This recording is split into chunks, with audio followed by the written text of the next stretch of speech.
Well, hi, folks. Hope everybody is comfortable and safe and staying healthy. This week, at the end of the week, we have the holiday of Shavuot, or Shavuos, Feast of Weeks. It's one of the Shalosh Regalim, the three pilgrimage festivals, where we go. In ancient times, we went to the temple to give the first fruits of our harvest. So it's a harvest holiday, but it's also a holiday that commemorates the giving of the Torah on Mount Sinai. So I'm going to do some songs from both the harvest aspect and also the Torah aspect. I'm going to start out with Artza Alinu, which is we're going up to the land. We have plowed, we have planted, but we have not yet harvested. And you're welcome to sing along in your rooms, but you'll have to sing really loud because I'm 600 miles away.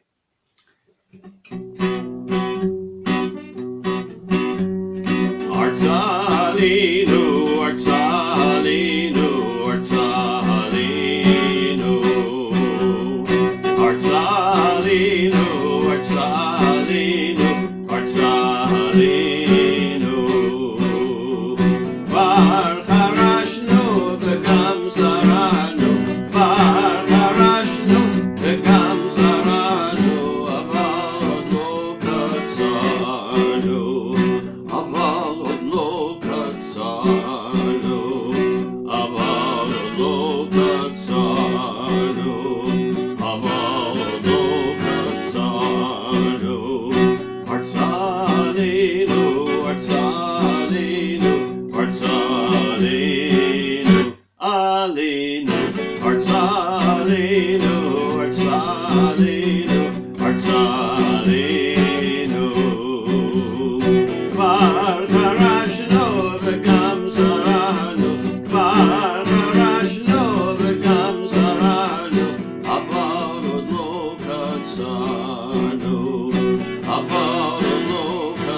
We have plowed and we have planted, but we have not yet harvested, is what the song says.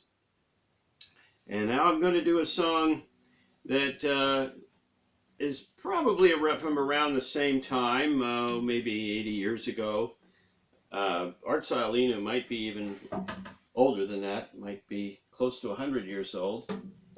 But who knows? I was very young at the time. And so were you. So I'm going to do a song on the drum, or the tof, as it's in Hebrew. This is a song about the grain shimmering in the field, and it's ready, it's bending over and dancing, the grain. Could be corn, could be wheat, and it's ready to be harvested. And this is really a song that is from the Yemenite tradition, or in that style at least. I don't think it was written by a Yemeni Israeli, but has that flavor to it. And you'll hear that rhythm on the drum. So, Shibolet Basadeh, and I'll sing it also in English so we have both. Shibolet Basadeh Korah Baruach Me'omes Karinim Kirab Uve'merchav Harim Yom Kar Yafuach Hashemesh Ketem B'Zahav Uru Hayoru Shor B'nei Kvarim Kamahen Rashla Kvar B'nei HaKarim Kitzru Shekhu Magal Et Reshit HaKatzir. Tall corn grows in the field, shimmering and swaying, saying a joyous rhythmic prayer. Sunlight upon the hill, gold crown displaying, whispers the morning will be fair. Wake with the sun, wake, this is not the time for sleeping. Ripe corn is waiting, ready for the reaping. Call Tall corn stands in the field. Wait, it's coming. We'll edit that out. Wake with the sun, wake. This is not the time for sleeping. Ripe corn is waiting, ready for the reaping. Tall corn stands in the field, waiting golden gifts to yield. Shibolet basade korah baruach me'om esgarinim kirah. Ubemercham harim yom kvar yafuach hashemesh ketem v'zahab. Oroi oroshor b'nei karim kamahen bashla kvar al b'nei hakarim kitzru shilchu magal et b'shit hakatzim.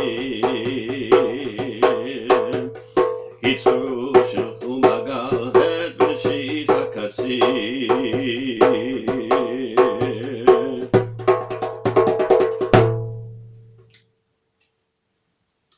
The tall corn is ready to harvest.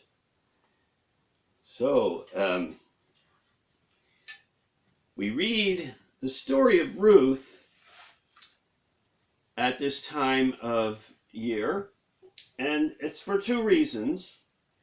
One of them is, as you might remember, that Ruth, who was a Moabite, comes with her mother-in-law Naomi, who was recently widowed, and comes to the fields of Boaz, who is a relative of Naomi's, and is able to glean in the fields there, harvest what's left behind, as was the custom then for people to allow the owners of the fields to allow poorer people to come and glean, and not just what's left over, but purposefully leave them grain to take for themselves.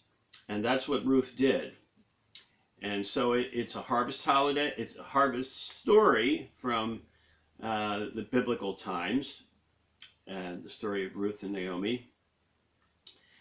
And she also decides to stay with Naomi and not return to her people, and she converts. She's a very early convert, and is also said to be one of the forebears of King David. Through her line, King David springs, who of course is the one that planned the building of the temple in Jerusalem. So I'm going to read a little bit from the story of Ruth. Now Naomi had a relative on her husband's side, a man of standing from the clan of Elimelech, whose name was Boaz. And Ruth the Moabite said to Naomi, "Let's go to the fields and pick up the leftover grain behind anyone in whose eyes I find favor." In other words, who lets me do that. Naomi said to her, "Go ahead, my daughter." So she went out and entered a field and began to glean behind the harvesters. As it turned out, she was working in a field belonging to Boaz, who was from the clan of Elimelech. Just then Boaz arrived from Bethlehem and greeted the harvesters. "The Lord be with you." "The Lord bless you," they answered. Boaz asked the overseer of his harvesters, "Who does that young woman belong to?" The overseer replied, "She is the Moabite who came back from Moab with Naomi." She said, "Please let me glean and gather among the sheaves behind the harvesters." She came into the field and has remained there from morning until now, except for a short rest in the shelter. So Boaz said to Ruth, "My daughter, listen to me. Don't go and glean in another field, and don't go away from here. Stay here with the women who work for me. Watch the field where the men are harvesting and follow along with the women.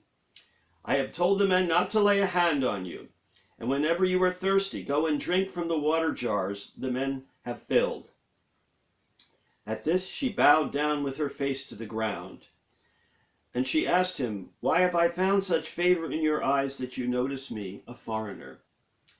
Boaz replied, I have been told all about what you have done for your mother-in-law since the death of your husband.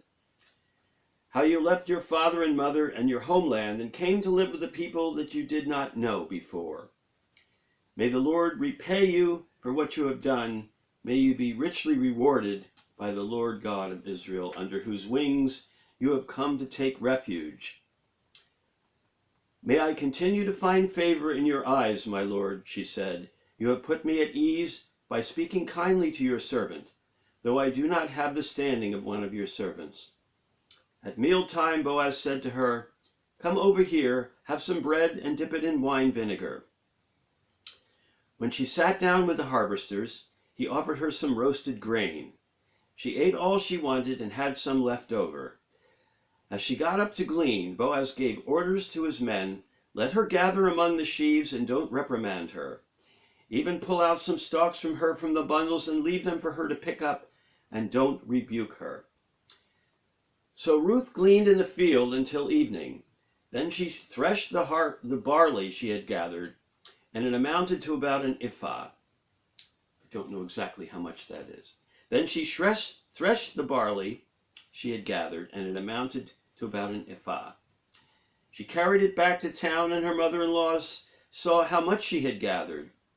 Ruth also brought out and gave her what she had left over that she had not eaten. Her mother-in-law asked her, "Where did you glean today? Where did you work? Blessed be the man who took notice of you." Then Ruth told her mother-in-law about the one in whose place she had been working. "The name of the man I worked with today is Boaz," she said. "The Lord bless him," Naomi said to her daughter-in-law.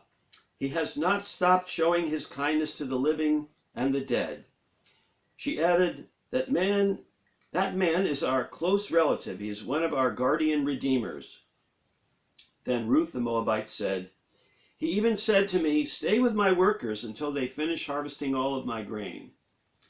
Naomi said to Ruth, her daughter-in-law, "It will be good for you, my daughter, to go with the women who work for him, because in someone else's field you might be harmed." So Ruth stayed close to the women of Boaz to glean until the barley and the wheat harvests were finished, and she lived with her mother-in-law. And I believe that as you go on through the book of Ruth, she marries Boaz. And from their offspring, as I said, is the King David,